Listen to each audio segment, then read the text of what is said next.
Hello guys, कैसे हैं आप सब। आई होप आप सभी लोग बहुत ही अच्छे होने वाले हैं। तो गाइस, मैं हूं आशुतोष सिंह चौहान और आज हम लोग आ चुके हैं एक न्यू टॉपिक पे और एक न्यू सब्जेक्ट पे और एक न्यू स्ट्रीम पे। तो न्यू टॉपिक हमारा है फार्माको इकोनॉमिक्स, जो कि सोशल फार्मेसी सब्जेक्ट का टॉपिक है। और आज हम लोग डी फार्मेसी फर्स्ट ईयर का जो ये टॉपिक है या सब्जेक्ट है उसको हम लोग डिस्कस करने वाले हैं। तो बिना देरी किए हुए स्टार्ट करते हैं। फार्माको इकोनॉमिक्स क्या होती है। तो देखिए, जो यहाँ पर वर्ड लिखा हुआ है फार्माको इकोनॉमिक्स का मतलब, फार्माको का मतलब होता है फार्माकॉन से, जो कि लैटिन वर्ड फार्माकॉन से बना हुआ है, और इकोनॉमिक्स का मतलब होता है इकोनॉमी से। तो फार्माकॉन का मतलब क्या होता है? फार्माकॉन का मतलब होता है ड्रग, एंड इकोनॉमिक्स का मतलब होता है अर्थव्यवस्था, मतलब दवाओं की अर्थव्यवस्था। इसका क्या मतलब है? किसी भी व्यक्ति को या किसी भी पेशेंट को जो बीमारियों से ग्रसित चल रहे हैं, उनका हम लोग किस प्रकार से पैसा बचवा सकते हैं, या उनके जो इलाज की जो कॉस्ट है या उनके जो ट्रीटमेंट की कॉस्ट है उसको हम लोग कैसे कम कर सकते हैं, उसके बारे में हम लोग यहाँ पर जानते हैं। अगर हम लोग इसकी बात करें तो इंट्रोडक्शन की बात करें तो pharmacoeconomics is the application of economic analysis to the use of pharmaceutical products services and programs with frequently focuses on the cost and consequences of that use. मतलब यहाँ पर क्या बताया गया है?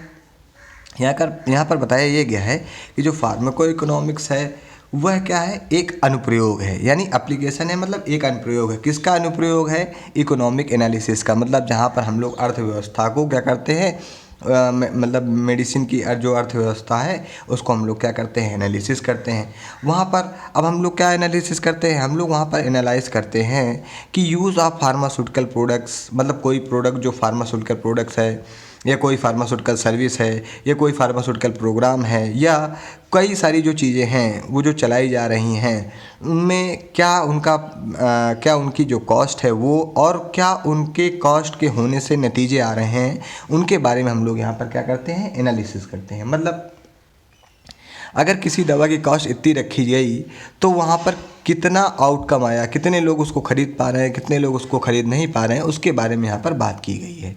तो इंट्रोडक्शन केवल होता है आप लोगों को समझाने के लिए, उसके बाद जब मेन टॉपिक शुरू होगा अपना अब यहाँ से। तो देखिए, यहाँ पर नेक्स्ट चीज़ जो बताई गई वो क्या बताई गई है कि pharmaco economics it is a branch of health economics. ये किसकी ब्रांच है? हेल्थ इकोनॉमिक्स की ब्रांच है। एक पॉइंट ये हो गया। Which compares the value of one drug और a drug therapy to another. जहाँ पर हम लोग क्या करते हैं? हम लोग कंपेयर करते हैं। क्या कंपेयर करते हैं? वैल्यू ऑफ वन ड्रग, मतलब किसी एक ड्रग की वैल्यू को कंपेयर करते हैं और किसी दूसरे ड्रग से करते हैं, या हम लोग एक थेरेपी जो, मतलब कोई थेरेपी चल रही है, मान लीजिए कोई रेमेडी चल रही है, उसकी जो वैल्यू है और दूसरी जो थेरेपी चल रही है उसकी वैल्यू से क्या करते हैं? हम लोग वहाँ पर तुलना करते हैं। ठीक है, तो आई होप आपको समझ में आ गया होगा। अगर अभी आपको समझ में नहीं आया है, क्योंकि बहुत सारे स्टूडेंट जो पहली पहली बार पढ़ रहे हैं उनको ये चीज़ें जल्दी से नहीं आ रही हैं। तो देखिए, यहाँ पर क्या बताया गया है कि यह एक ऐसी ब्रांच है जो किसके अंतर्गत आती है? हेल्थ इकोनॉमिक्स के अंतर्गत आती है। या हम लोग कह दें कि जो फार्माको इकोनॉमिक्स है वो हेल्थ इकोनॉमिक्स का क्या है? ब्रांच है। यानी हेल्थ इकोनॉमिक्स है, उसकी ब्रांच कौन है? फार्माको इकोनॉमिक्स है। ठीक, जो कि मतलब which compares the value of one drug और a drug therapy to another. मतलब जो क्या करती है? जो कंपेयर करती है। कंपेयर का मतलब क्या करती है? तुलना करती है। जो तुलना करती है किसी एक ड्रग की वैल्यू से, या किसी एक ड्रग की थेरेपी की वैल्यू से किसी दूसरे ड्रग की, या किसी दूसरे ड्रग की थेरेपी से। मतलब हम लोग या किसी एक ड्रग को ले लें, उसकी तुलना कर लें किसी दूसरे ड्रग से कि मतलब ये सस्ता है कि वो सस्ता है, या हम लोग किसी ड्रग थेरेपी को ले लें और किसी दूसरी ड्रग थेरेपी को ले लें और उनकी तुलना करें कि कौन चीज़ें सस्ती हैं। वही चीज़ों का अध्ययन या उन्हीं चीज़ों की तुलना क्या कहलाती है? फार्माको इकोनॉमिक्स कहलाती है। और यह किसकी ब्रांच होती है? यह हेल्थ इकोनॉमिक्स की ब्रांच होती है। अब देखिए, यहाँ पर दिया गया है फार्माको इकोनॉमिक्स, तो यहाँ पर हम लोगों ने इसको लैटिन वर्ड में तोड़ा हुआ है।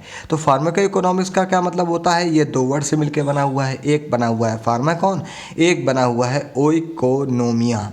ठीक है, तो फार्माकॉन का मतलब होता है ड्रग, और ये जो वर्ड है इसको आप अपने हिसाब से देख लीजिएगा क्या होता है। तो इसको कहते हैं, इसका मतलब होता है management of a house hold. मतलब ओकियोस का मतलब होता है हाउस और नोमोस का मतलब होता है लॉ। मतलब यहाँ पर ये बताया गया है कि यह देखिए हर देश पे अलग अलग बीमारियाँ होती हैं और सभी देशों के लिए अपने अलग अलग फार्माको इकोनॉमिक्स के अंदर जो भी लॉस बनते हैं वो बनते हैं। तो यहाँ पर ये बताया गया है कि एक हाउस का मतलब क्या है, एक कंट्री में होने वाले ड्रग के क्या लॉ होंगे, मतलब वहाँ पर क्या रेट सस्ते होंगे, किन दवाओं के रेट सस्ते होंगे, किन दवाओं के रेट महंगे होंगे। कई कई जगहों पर इसेंशियल दवाएं, जैसे हमारे भारत देश में कुछ इसेंशियल दवाएं अलग हैं, कहीं कहीं पर विदेशों में कुछ इसेंशियल दवाएं अलग हैं। कुछ दवाएं जो हमारे यहाँ बैन हो गई हैं, कुछ दवाएं जो वहाँ पर बैन हो गई हैं।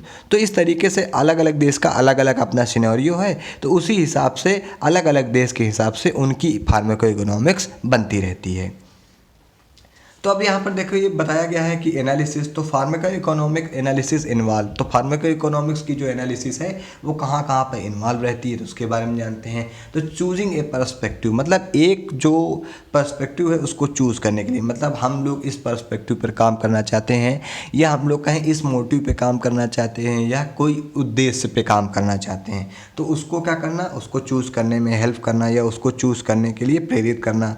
दूसरा क्या है, आइडेंटिफाइंग एंड मेजरिंग कॉस्ट। अब हम लोग क्या करेंगे, कॉस्ट जो है उनको मेज़र करेंगे और आइडेंटिफाई करेंगे। एनालिसिस का मतलब क्या होता है, एनालिसिस का मतलब होता है आइडेंटिफाइंग, मेजरिंग, क्वालिटेटिव सारी चीज़ें जो भी होती हैं, छोटी से छोटी चीज़ों से लेकर के बड़ी से बड़ी चीज़ों की जो भी हम लोग तुलना करते हैं वो किसके अंदर आ जाती है, एनालिसिस पे। तो हम लोगों ने क्या किया पहले यहाँ पर, चूजिंग ए पर्सपेक्टिव, मतलब हम लोग एक पर्सपेक्टिव चूज़ करेंगे, हमको एक गोल बनाएंगे कि हमें इस गोल पे वर्क करना है। फिर उसके बाद हम लोग क्या करेंगे, उसके बाद हम लोग आइडेंटिफाई करेंगे कॉस्ट को, कि मतलब किस दवा की कॉस्ट कितनी है। फिर हम लोग मेज़र करेंगे कि क्या वह दवा उतनी बिक पा रही जितनी लोग बीमार हो रहे हैं, या ऐसा तो नहीं कहीं कहीं पे कि लोगों को दवा ही नहीं मिल पा रही या पैसे की कमी के कारण लोग क्या कर रहे हैं, दवा नहीं खरीद पा रहे हैं। उसके बाद फिर क्या है, हम लोग क्या करेंगे, आइडेंटिफाई करेंगे एंड मेजरिंग कॉन्सिक्वेंसेस। पहले हम लोग कॉस्ट को आइडेंटिफाई करेंगे और मेज़र करेंगे कि मतलब कॉस्ट ज़्यादा तो नहीं है या कॉस्ट सबकी जेब के अकॉर्डिंग है कि नहीं है। फिर उसके बाद क्या करेंगे, जब अगर हम लोगों ने कोई चीज़ सेट की है, मान लो किसी दवा की कॉस्ट सेट कर दी गई है, तो अब हम लोग क्या करेंगे, वहाँ पर आइडेंटिफाई करेंगे और मेज़र करेंगे कि जो कॉन्सिक्वेंस हो रहे हैं या जो नतीजे आ रहे हैं वो सही आ रहे हैं या नहीं आ रहे हैं। तो आई होप आपको कुछ चीज़ें समझ में आई होंगी। अगर नहीं समझ में आई हैं तो अब यहाँ से मेन चैप्टर स्टार्ट होता है डेफिनेशन से अपना। तो डेफिनेशन में क्या दिया गया है, डेफिनेशन में बताया गया है कि Pharmacoeconomics can be defined as the branch of economics that uses cost benefit, cost effectiveness, cost minimization, cost of wellness and cost of utility analysis to compare pharmaceutical product and treatment strategies। मतलब यहाँ पर क्या बताया गया है कि जो pharma economics है उसको हम लोग ऐसे डिफाइन करते हैं कि पहली बात तो ये किसकी ब्रांच है, ये इकोनॉमिक्स की ब्रांच है, जहाँ पर क्या होता है, पैसों का जो वैल्यू होती है या पैसों का जो उतार चढ़ाव होता है उसके बारे में हम लोग यहाँ पर जानते हैं। फिर क्या है, अब हम लोग जो फार्माको इकोनॉमिक्स है उसका यूज़ कहाँ पर करते हैं, दैट यूजेस, मतलब हम लोग यहाँ पर क्या करते हैं, दैट यूजेस कॉस्ट बेनिफिट। तो हम लोग फार्माको इकोनॉमिक्स का यूज़ कहाँ पर करते हैं, कॉस्ट को बेनिफिट करने के लिए, कि मतलब जो कॉस्ट है उस पर क्या बेनिफिट आ रहे हैं, मतलब इस मान लीजिए किसी दवा का मूल्य इतना है तो वो दवा बिक रही है नहीं बिक रही। फिर उसकी जो कॉस्ट है, मान लीजिए कोई कॉस्ट लागू की गई है फार्माको इकोनॉमिस्ट द्वारा या फार्माकोलॉजिस्ट द्वारा, तो जो कॉस्ट वो लागू की गई है वो कितनी इफ़ेक्टिवनेस है, मतलब लोग उसको ख़रीद पा रहे हैं नहीं खरीद पा रहे हैं उतनी कॉस्ट पे भी। कहीं ऐसा तो नहीं है कि कॉस्ट ज़्यादा होने के कारण लोग खरीद नहीं पा रहे हैं। या हम लोग कहें उसके बाद कि कॉस्ट मिनिमाइजेशन, मतलब कॉस्ट को हम लोग कैसे मिनिमाइज कर सकते हैं, कि मतलब कौन सी दवाओं के कॉस्ट को मिनिमाइज करना चाहिए। या कॉस्ट ऑफ इलनेस, मतलब कितना पुराना बीमारी है या कितनी पुराना मर्ज है, या हम लोग कहें क्रोनिक बीमारी है, तो उसके हिसाब से क्या होती है, जो बीमारियां क्रोनिक होती हैं उनका कास्ट क्या होता है, कम किया जाता है। उसी हिसाब से क्या करते हैं हम लोग, कॉस्ट ऑफ यूटिलिटी, मतलब कितना लोग आराम से उन चीज़ों को ले पा रहे हैं या उन चीज़ों को आराम से ख़रीद पा रहे हैं। इन सब चीज़ों की जो हम लोग एनालिसिस करते हैं और फिर हम लोग क्या करते हैं, कंपेयर फार्मास्यूटिकल प्रोडक्ट्स, और फिर हम लोग क्या करते हैं, फार्मास्यूटिकल प्रोडक्ट्स को कंपेयर करते हैं। फिर क्या करते हैं, और किसको कंपेयर करते हैं, ट्रीटमेंट स्ट्रेटजीज़ को, मतलब ट्रीटमेंट स्ट्रेटजीज़ क्या हैं। जैसे अगर हम बात करें कि किसी आदमी के मान लीजिए गांठों में सूजन आ गई है, तो वहाँ पर इन्फ्लामेशन के लिए जो सुटेबल दवा होती है वो कॉक्सिब परिवार की होती है, यानी कॉक्स-2 इनहिबिटर होती है। इसको हम लोग इसका एग्जाम्पल अगर जाने तो उसको इटोरीकॉक्सिब कहते हैं, मान लीजिए अगर एक एग्जाम्पल ले लें। मगर इटोरीकॉक्सिब क्या है, वो न्यूली लॉन्च ड्रग है और वो बहुत ही महंगा ड्रग है। अगर मान लीजिए अगर कोई बुज़ुर्ग आदमी आ रहा है और अगर वह इटोरीकॉक्सिब नहीं खरीद के खा सकता है, क्योंकि गाउट वगैरह में क्या होता है, बहुत बहुत दिन तक क्या चलती हैं, दर्द की दवाएं चलती हैं, दर्द निवारक दवाएं चलती हैं। तो हम लोग क्या करेंगे, वहाँ पर हम लोग कॉस्ट एनालिसिस करेंगे, कॉस्ट ऑफ इलनेस चेक करेंगे। और अगर किसी को फार्माको इकोनॉमिक्स का अनुभव है तो वहाँ पर वो क्या करेगा, वहाँ पर वो निमोसलाइड दे करके वो वहाँ पर निमोसलाइड देगा तो क्या होगा, निमोसलाइड कैसी होगी, कॉस्ट बेनिफिट होगी और कॉस्ट इफेक्टिवनेस होगी, मतलब उतना ही इफेक्ट देगी।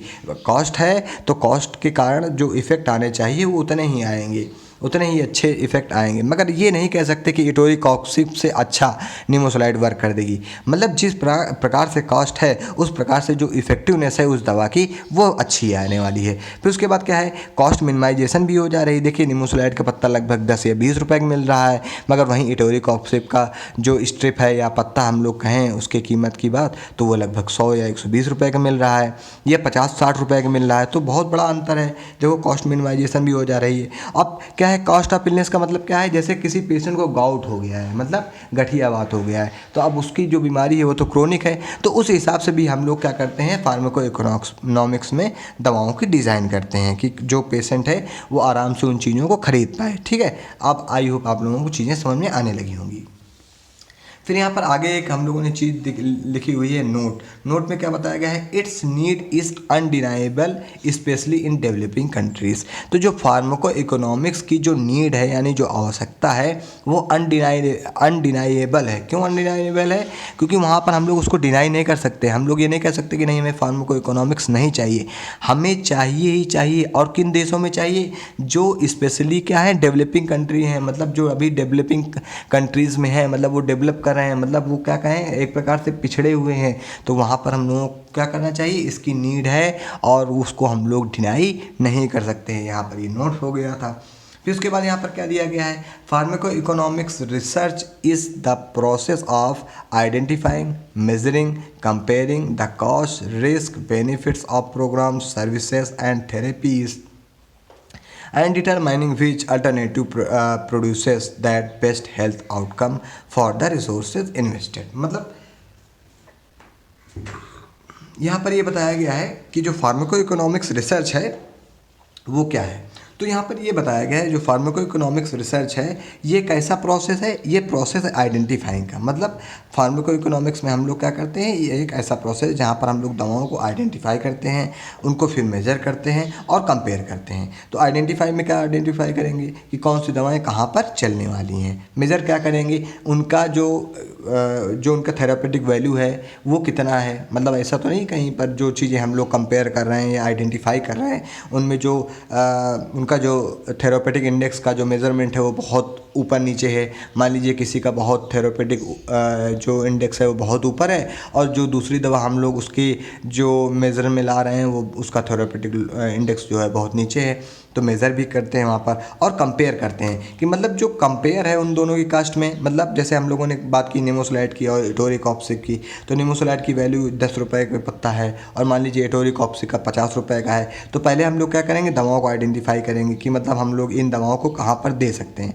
तो देखिए निमोसलाइड भी क्या है, वो प्रेफरेंटली कॉक्स-2 इनहिबिटर है, ठीक। और जो इटोरीकॉक्सिब है वो क्या है, वो भी कॉक्स-2 इनहिबिटर है, वो सेलेक्टिव कॉक्स-2 इनहिबिटर है, ठीक। तो अब वो क्या करेंगे, हम लोगों ने वहाँ पर दवा को आइडेंटिफाई की, फिर उनमें क्या करेंगे, उन दवाओं की जो ताकत है या उन दवाओं को जो वर्क करने का तरीका है उसको मेज़र करेंगे कि कौन कितना सूजन को कम कर सकता है। कहीं ऐसा तो नहीं कि निमोसलाइड सूजन को कम ही नहीं कर सकती। हम लोगों ने केवल जो पेशेंट है उसके इलाज को सस्ता करने के लिए ये सारी चीज़ें की हैं।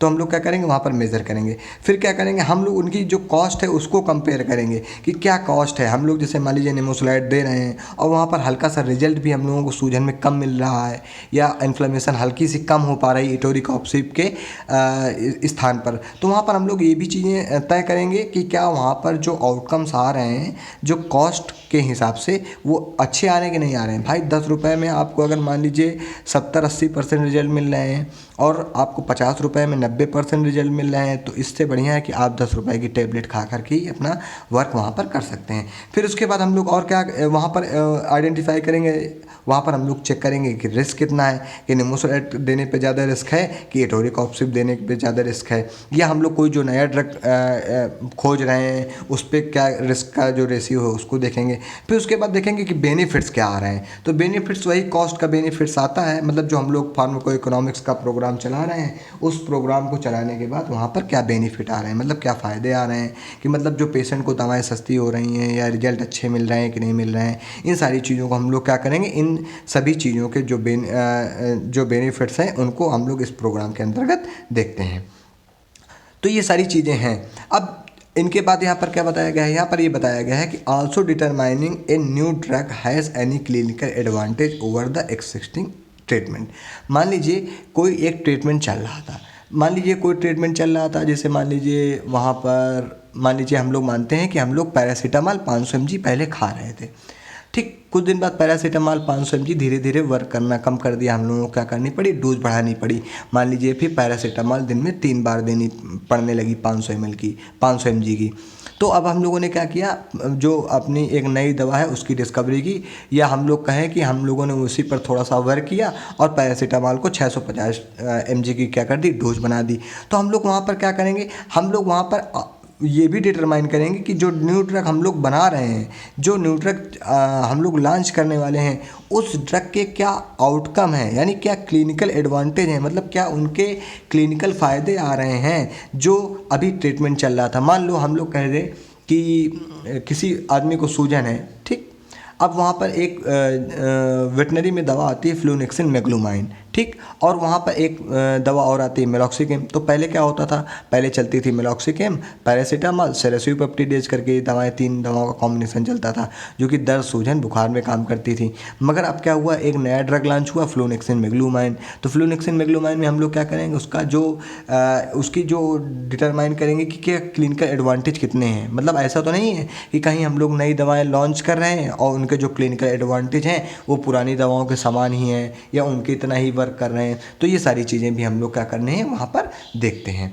अब आते हैं ऑब्जेक्टिव पर। तो ऑब्जेक्टिव का क्या मतलब होता है, ऑब्जेक्टिव का मतलब होता है उद्देश्य। तो वहाँ पर उद्देश्य में हम लोग क्या चेक करेंगे, to evaluate the cost effectiveness of drug therapy. मतलब सबसे पहले ऑब्जेक्टिव क्या है, उद्देश्य क्या है, कि हम लोग वहाँ पर इवेल्युएट करेंगे, मतलब वहाँ पर हम लोग चेक करेंगे, या हम लोग वहाँ पर क्या कहें, वहाँ पर हम लोग क्रॉस चेक करेंगे कि जो कॉस्ट इफेक्टिवनेस है ड्रग थेरेपी की वह कैसी है। मतलब जो उसका पैसा है, जो पुरानी थेरेपी चल रही थी जो नई थेरेपी हम लोग चलाने वाले हैं, उनके बीच में क्या अंतर है पैसे का।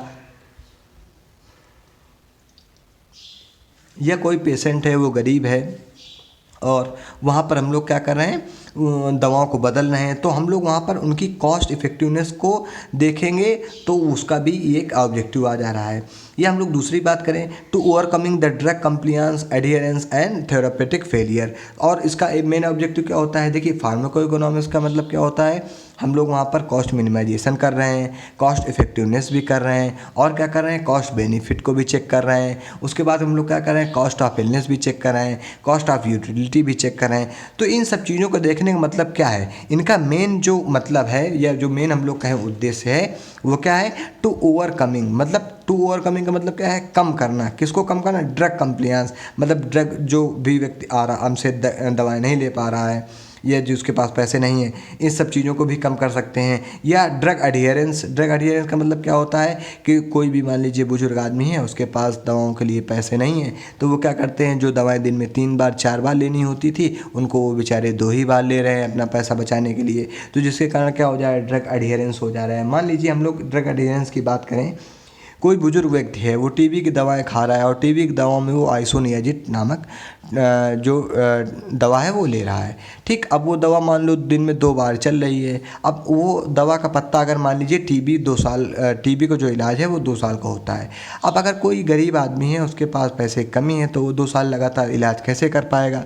तो वो क्या करेगा, वो करेगा ये है कि वह जो दिन में 2 गोलियाँ खानी थी वो दिन में 1-1 गोली खाएगा। अब वो चाहे जिस वजह से खाए, चाहे उसके पास पैसा ना हो, चाहे उसके पास साधन ना हो, चाहे उसको कोई व्यक्ति ला के देने वाला दवाएं ना हो, तो इसके कारण जो दवाओं का रेजिस्टेंस होगा या जो दवाओं में जो रिजल्ट नहीं आएंगे या जो भी मेडिकेशन एरर आने वाली हैं उनके कारण जो भी चीज़ें आउटकम आएंगी वो क्या कहलाएंगी, ड्रग अडियरेंस कहलाएंगी, या हम लोग कहें थेरापेटिक फेलियर हो जा रहा है। तो इन सब चीज़ों से बचने के लिए मतलब ड्रग को आराम से मतलब ये क्या क्या चीज़ों को हम लोग, इनका ऑब्जेक्टिव मेन है कि हम लोग उनको ओवरकम करें। किन किन चीज़ों को, कि जो ड्रग कंप्लेंस है, मतलब जो ड्रग को नहीं ले पा रहे हैं या ड्रग को आराम से खा नहीं पा रहे हैं किसी कारणवश, पैसे की कमी के कारणवश या किसी अन्य वजह से। या थेरापेटिक फेलियर का मतलब क्या है कि मान लीजिए एक टीबी के पेशेंट का इलाज चलना था 2 साल, उसने 1 महीने इलाज करवाया, उसके बाद पैसा ख़त्म हो गया तो उसने इलाज बंद कर दिया, तो जो थेरापेटिक फेलियर हो जाएगा यहाँ पर, मतलब वहाँ पर जो थेरेपी थी वो फेल हो जाएगी, क्योंकि आगे आने वाले समय में तो वो दवाएं वहाँ पर चलेंगी नहीं ना, क्योंकि वहाँ पर रेजिस्टेंस हो जाएगा। तो इस तरीके की जो चीज़ें हैं वो क्या हैं, वो ऑब्जेक्टिव में आ जा रही हैं। अब हम लोग आते हैं नेक्स्ट, अपना जो टॉपिक है नीड पर। तो नीड एंड स्कोप पे आते हैं। तो नीड कहाँ कहाँ पर है फार्माको इकोनॉमिक्स की, तो सबसे पहले तो इसकी जो आवश्यकता है वो कहाँ पर है, इन इंडस्ट्री। इंडस्ट्री का मतलब क्या है, हम लोग वहाँ पर इंडस्ट्री में देखते हैं कि जो अपना जैसे भारत देश है मान लीजिए, तो भारत देश में किस प्रकार के जो पेशेंट हैं या किस प्रकार के जो मरीज हैं या किस प्रकार के जो रोगी हैं उनके हिसाब से ही हम लोग दवा बनाते हैं। अब देखिए भारत देश में तो लगभग 70 से 80% जो लोग हैं वो क्या हैं, वो हल्का सा मतलब पुअर है मान लीजिए, ये हम लोग कह सकते हैं। तो वहाँ पर क्या होगा, वहाँ पर वो लोग दवा ले पाएंगे नहीं ले पाएंगे, पता लगे आपने बहुत अच्छा या इंडस्ट्री ने बहुत अच्छा ड्रग लॉन्च किया मगर उस ड्रग को कोई लेने ही वाला नहीं है, या किसी इंडस्ट्री ने किसी बड़े महंगे ड्रग पे क्या कर रही है, रिसर्च कर रही है, मगर उसको क्या करने वाला है, उस प्रोडक्ट को कोई ले ही नहीं रहा, क्योंकि वहाँ पर क्या है, कॉस्ट ज़्यादा है। तो इस सब चीज़ों को क्या करते हैं, फार्माको इकोनॉमिक्स का यूज़ जो या जो हम लोग कहें आवश्यकता है वो इंडस्ट्री में इस प्रकार है कि अगर इंडस्ट्री दवा बनाएगी और अगर पेशेंट दवा ले नहीं पाएगा तो क्या मतलब है उस दवा कंपनी के दवा बनाने का, वो दवाएं बेकार हो जाएंगी। तो इंडस्ट्री क्या करती है, फार्माको इकोनॉमिक्स का यूज़ करके वहाँ पर चेक करती है, इंश्योर करती है, क्योंकि वहाँ पर सारे डाटा होते हैं। तो उन डाटा के आधार पर इंडस्ट्री क्या करती है, दवा बनाती है और डिसाइड करती है कि जो हम रिसर्च कर रहे हैं, deciding among specific research and development alternatives, मतलब कोई भी दवा अगर महंगी है तो हम लोग उसका अल्टरनेटिव किस प्रकार से रिसर्च करके बना सकते हैं, उसके बारे में भी यहाँ पर बात की गई है। और कहीं ऐसा तो नहीं है कि हम लोग उतनी महंगी दवा बना रहे हैं जो आदमी ले ही नहीं पाए, तो इन सब चीज़ों के बारे में भी यहाँ पर बात होती है। फिर गवर्नमेंट में क्या हो, इनकी जो नीड है, गवर्नमेंट में नीड है determining program benefits and price paid. तो अब डिटरमाइनिंग प्रोग्राम बेनिफिट्स का क्या मतलब है, जो गवर्नमेंट है वो कई सारे प्रोग्राम चलाती है, जैसे टीबी का एक प्रोग्राम चलता है, सिफिलिस का प्रोग्राम चलता है, सेक्सुअली ट्रांसमिटेड डिसीज़ का प्रोग्राम चलता है। तो जो भी गवर्नमेंट प्रोग्राम चलाती है तो उन प्रोग्राम्स के अंतर्गत जो भी दवाएं आएंगी वो फार्माको इकोनॉमिक्स के तहत उनको क्या कर दिया जाएगा, सस्ता कर दिया जाएगा, या जो भी उनके कॉस्ट हैं उनके कॉस्ट को क्या कर देंगे हम लोग, लोअरिंग कर देंगे या कम कर देंगे। फिर अब फार्माको इकोनॉमिक्स का एक और नीड कहाँ पर है, प्राइवेट सेक्टर में। तो आप लोग देखते होंगे कि डिज़ाइनिंग इंश्योरेंस बेनिफिट कवरेज, तो जो ये इंश्योरेंस वाले इलाज करवाते हैं वो क्या करते हैं, वो फार्माको इकोनॉमिक्स का यूज़ करके जो भी मतलब अच्छी दवाएं हैं और जो सस्ते में मिल रही हैं उनको लेकर के अपने पेशेंट का इलाज करवा रहे हैं। देखिए इंश्योरेंस वाले तो आप भी जानते हो कितने दिमागी होते हैं, उनके पास कितने बड़े बड़े पढ़े लिखे हुए लोग जुड़े रहते हैं उनके साथ में। तो वो क्या करते हैं, उनका लाइफ इंश्योरेंस होता है। अब किसी आदमी का लाइफ इंश्योरेंस है मान लीजिए और उसको कोई क्रोनिक डिसीज़ हो जा रही है, तो अब क्रोनिक डिसीज़ हो जाने के कारण क्या हो जाएगा वहाँ पर, अब अगर प्राइवेट सेक्टर में अगर मान लीजिए कोई इंश्योरेंस कंपनी उनका इलाज कराने लगी तो ऐसा हो जाएगा कि इस तरीके तो इंश्योरेंस कंपनियां ही क्या हो जाएंगी, बर्बाद हो जाएंगी। तो इस तरीके से वो भी फार्माको इकोनॉमिक्स का यूज़ करके क्या करते हैं, दवाओं को कितना सस्ता वो ले सकते हैं और कितना अच्छा रिजल्ट दे सकते हैं अपने पेशेंट को, इस बात पर वो चीज़ें फॉलो करते हैं। फिर अगर हम लोग स्कोप की बात करें तो स्कोप कहाँ पर है, इन फार्मास्यूटिकल इंडस्ट्री, मतलब फार्माको इकोनॉमिक्स के द्वारा आप ये जान सकते हो कि कौन सी दवाएं सस्ती हैं या कौन सी दवाएं यहाँ पर भारत देश में चल सकती हैं जिनके साइड इफ़ेक्ट कम है या जिनकी कॉस्ट कम है या जिनकी अगर हम लोग कहें कि पेशेंट की बीमारी जो लंबी चल रही उनके बारे में आप लोग उन सब चीज़ों को देख करके उनकी कॉस्ट को तय करके अपनी सेल को क्या कर सकते हैं, बढ़ा सकते हैं। फिर दूसरा टॉपिक क्या है यहाँ पर, टू हेल्थ केयर प्रैक्टिशनर, मतलब अब इसका स्कोप क्या है, हेल्थ केयर प्रैक्टिशनर पे है। मतलब जब आप कोई हेल्थ केयर प्रैक्टिशनर मतलब जैसे डॉक्टर हो गया, अगर वह क्या करेगा, फार्माको इकोनॉमिक्स को अपने जो व्यापार में उतारेगा, या मान लीजिए फार्मासिस्ट है या डॉक्टर है, वह फार्माको इकोनॉमिक्स का पढ़ा हुआ है, तो अगर वह सस्ता इलाज करेगा पेशेंट्स का तो उसके यहाँ वाकई में भीड़ लगेगी, तो जब उसके यहाँ पर भीड़ लगेगी तो वो अच्छा पैसा कमाएगा। तो इन्हीं सब चीज़ों का भी स्कोप यहाँ पर है, मतलब हेल्थ केयर प्रैक्टिशनर भी इसको यूज़ कर सकता है और फार्मासिस्ट भी इसके स्कोप का यूज़ कर सकता है, मतलब इसमें स्कोप है। ठीक है, फिर उसके बाद क्या है, चैलेंजेस क्या क्या हैं, मतलब चैलेंज का मतलब क्या होती हैं, बाधाएं क्या क्या आ रही हैं। हम लोग मतलब ये जो चीज़ें हैं फार्माको इकोनॉमिक्स जब हम लोग पढ़ चुके कि ये इतनी अच्छी चीज़ है, तो अब फार्माको इकोनॉमिक्स के क्या क्या बाधाएं आ रही हैं। तो to establishing guideline of medical standards of practice, मतलब अब जो बाधाएं वो क्या हैं कि हम लोग कोई गाइडलाइन बनाना है अब मेडिकल स्टैंडर्ड्स प्रैक्टिस की, मतलब कोई भी प्रैक्टिस चल रही है, मान लीजिए कोई इलाज चल रहा है, तो अब ये तो होता नहीं कि बुखार आया है तो आप केवल पैरासीटामॉल से ही ठीक हो जाएंगे। बहुत सारे लोग पैरासीटामॉल से भी ठीक हो जाते हैं, बहुत सारे लोग बिना दवाओं के भी ठीक हो जाते हैं, और बहुत सारे लोग लाखों रुपए फूकने के बाद भी वहाँ पर बुखार में आराम नहीं मिलती है। तो देखिए तरह तरह का बुखार होता है, तो यहाँ पर क्या है, यहाँ पर जो गाइडलाइंस हैं वो स्टेबल नहीं हो पा रही हैं। क्यों नहीं हो पा रही हैं, ये एक चैलेंज है, क्योंकि अलग अलग बीमारियाँ हैं। बुखार हम लोग ये थोड़ी कह सकते हैं कि बुखार किसी एक वजह से आ रहा है, तो इसलिए जो हम लोग गाइडलाइंस इस्टेब्लिश करनी थी कि इस बीमारी पर यही दवाएँ चलेंगी, वह जो गाइडलाइंस हैं वो मेडिकल स्टैंडर्ड्स के हिसाब से या मेडिकल स्टैंडर्ड ऑफ प्रैक्टिस के हिसाब से वो गाइडलाइंस इस्टेब्लिश नहीं हो पाने के कारण ये क्या है, मेन चैलेंज आ जा रहा है फार्माको इकोनॉमिक्स का। फिर उसके बाद क्या है, unstable funding to support applied pharmacoeconomic research, मतलब अनस्टेबल फंडिंग का क्या मतलब है। अब देखिए जो फार्माको इकोनॉमिक्स है वो क्या है, एक रिसर्च है, और उस रिसर्च को करने के लिए क्या चाहिए होता है, फंडिंग चाहिए होता है। तो वह फंडिंग का न मिल पाना या उस फंडिंग सपोर्ट का न मिल पाना, उसके कारण भी जो फार्माको इकोनॉमिक्स है उसके जो प्रोग्राम्स हैं उनमें क्या हो जाए ना, बाधा बन रही है, यानी इसलिए फार्माको इकोनॉमिक्स अच्छे से लॉन्च नहीं हो पा रही। क्योंकि हम लोग पढ़ चुके हैं फार्माको इकोनॉमिक्स कितनी अच्छी चीज़ है, तो ये फार्माको इकोनॉमिक्स पूरे देश में क्यों नहीं चल पा रही है, या हम लोग कहें सभी दवाओं में हम लोग फार्माको इकोनॉमिक्स का मजा क्यों नहीं ले पा रहे हैं, या सभी डॉक्टर फार्माको इकोनॉमिक्स का यूज़ करके पेशेंट का जो इलाज का कॉस्ट है वो क्यों नहीं कम कर पा रहे हैं, वो इन्हीं सब वजहों के कारण है। क्योंकि वहाँ पर फंडिंग नहीं हो पा रही, वहाँ पर कोई इस्टेब्लिश गाइडलाइन नहीं बन पा रही, या हम लोग कहें वहाँ पर जो मतलब वहाँ पर अप्रिसिएशन नहीं मिल रहा है। मान लीजिए कोई फार्माको इकोनॉमिक्स की नई गाइडलाइन बना रहा है तो उसको कोई अप्रिसिएट नहीं कर पा रहा, ना कोई उसको इम्पोर्टेंस दे रहा है, ना ही कोई उसका जो एप्लीकेशन है उसको फॉलो कर पा रहे हैं। तो ये सारी चीज़ों के कारण जो बाधाएं हैं वो आ जा रही हैं। उसके बाद क्या है, poor technical skills of health care professionals and pharmacist, मतलब पुअर टेक्निकल स्किल्स क्या है, पुअर टेक्निकल स्किल्स का मतलब ये है कि वहाँ पर जो डॉक्टर हैं या जो फार्मासिस्ट हैं वो क्या है, वो टेक्निकली जो स्किल्स हैं उनके अंदर वो पुअर हैं, मतलब उनको बहुत अच्छा ज़्यादा नॉलेज नहीं है, या वो कहें उनकी जो टेक्निकल स्किल्स हैं वो क्या है, पुअर हैं, या उनकी याद करने की क्षमता क्या है, वो कमज़ोर है, जिसके कारण वो लोग फार्माको इकोनॉमिक्स का जो प्रोग्राम है उसको आगे नहीं बढ़ा पा रहे हैं। फिर उसके बाद क्या है, lack of appropriate database of health care system in order to bring about research adaptation from another country.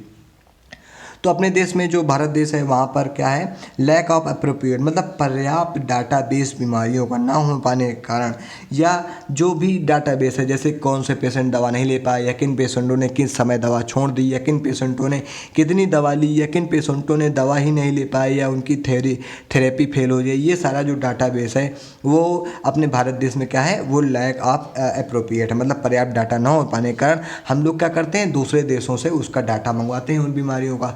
मगर हम लोग भी जानते हैं अलग अलग देशों पे अलग अलग जीन होते हैं, और अलग अलग जीन होने के कारण जो दवाओं का वर्क है वो अलग अलग होता है। तो ये कारण भी मेन है कि जो फार्माको इकोनॉमिक्स है वो अच्छे से अपने भारत देश में चल नहीं पा रही। ये सारे चैलेंज थे तो जो भी हमने बताए।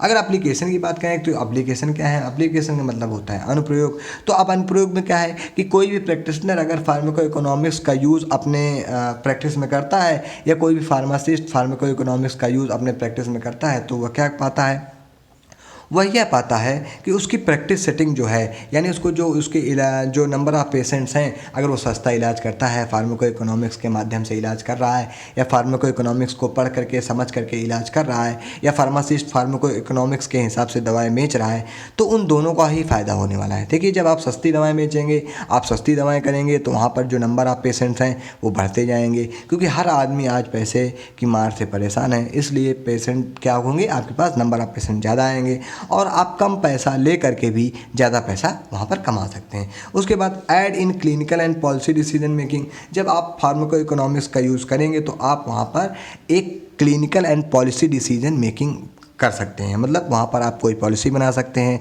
जो कि क्या हो, जो हेल्प करेगी क्लिनिकल डिसीजन मेकिंग में। तो मतलब आप वहाँ पर पॉलिसीज़ बना सकते हो फार्माको इकोनॉमिक्स का यूज़ करके या उसके एप्लीकेशन से। या हम लोग कहें कि जैसे मान लीजिए कोई पेशेंट गरीब है और अगर फार्माको इकोनॉमिक्स आपको आती है, तो फार्माको इकोनॉमिक्स में बहुत सारे ट्रेडिशनल ड्रग्स के बारे में भी बताया जाता है, जो क्या करते हैं, जो बहुत सारे दवाओं के अल्टरनेटिव होते हैं। जैसे मान लीजिए कोई बहुत गरीब पेशेंट है या बहुत पुअर पेशेंट है और वह क्या कर सकता है, वह मान लीजिए कोई एंटीबायोटिक नहीं ले पा रहा है, तो आप लोग वहाँ पर क्या कर सकते हैं, जैसे बहुत सारी चीज़ें हैं, जैसे आप वहाँ पर उसको हल्दी प्रिस्क्राइब कर सकते हैं, या और भी बहुत सारी चीज़ें हैं, या तुलसी, आप उसको वहाँ पर तुलसी का काढ़ा दिलवा सकते हैं। जैसे मान लीजिए कोई पेशेंट है वो कफ सिरप नहीं ले पा रहा है, तो आप उसको काढ़ा प्रिस्क्राइब कर सकते हैं। तो इस हिसाब से आप उसके जो पेशेंट के कॉस्ट को क्या कर सकते हैं, मिनिमाइज कर सकते हैं। तो कॉस्ट मिनिमाइजेशन भी क्या है, फार्माको इकोनॉमिक्स का पार्ट है। तो आई होप आपको ये सारी चीज़ें भी समझ में आ गई होंगी। फिर उसके बाद क्या है, knowledge of using treatment alternatives. तो ट्रीटमेंट अल्टरनेटिव्स का नॉलेज ना होना, अगर मान लीजिए नॉलेज नहीं है किसी को, तो वो कहाँ से नॉलेज मिलेगा हम लोगों को, वो भी फार्माको इकोनॉमिक्स से नॉलेज मिलेगा। तो फार्माको इकोनॉमिक्स जो है वो नॉलेज प्रोवाइड करती है कि हम लोगों को जो ट्रीटमेंट अल्टरनेटिव्स हैं उनका यूज़ कैसे करना है अपने लाइफ में। जैसे हम लोगों ने यहाँ पर दिखाया गया है कि अगर मान लीजिए किसी बुजुर्ग आदमी को क्या हो जाता है, गाउट हो जाना है, और वह बहुत गरीब आदमी है, उसके पास मान लीजिए 20 रुपये या 30 रुपये ही हैं खर्चे करने के लिए, और अगर आप उसको एटोरी कॉप्सिब लिखोगे क्या, तो क्या वो ले पाएगा क्या? जब दवाएं नहीं ले पाएगा तो क्या हो जाएगा, ड्रग कंप्लायंस हो जाएगा, ड्रग एडहियरेंस हो जाएगा और थेरापेटिक फेलियर हो जाएगा। तो इन सब चीज़ों से बचने के लिए हम लोग वहाँ पर क्या करेंगे, ट्रीटमेंट अल्टरनेटिव्स का यूज़ करेंगे। उन ट्रीटमेंट अल्टरनेटिव्स में हम लोग एटोरी कॉप्सिब और निमोसुलाइड का जो डाटा है, सेफ्टी इंडेक्स है, उनको मेज़र करेंगे, या उनके जो आउटकम्स हैं उनको मेज़र करेंगे, और उनके मेज़र के बाद हम लोग वहाँ पर उस बुजुर्ग आदमी को निमोसुलाइड प्रिस्क्राइब कर देंगे।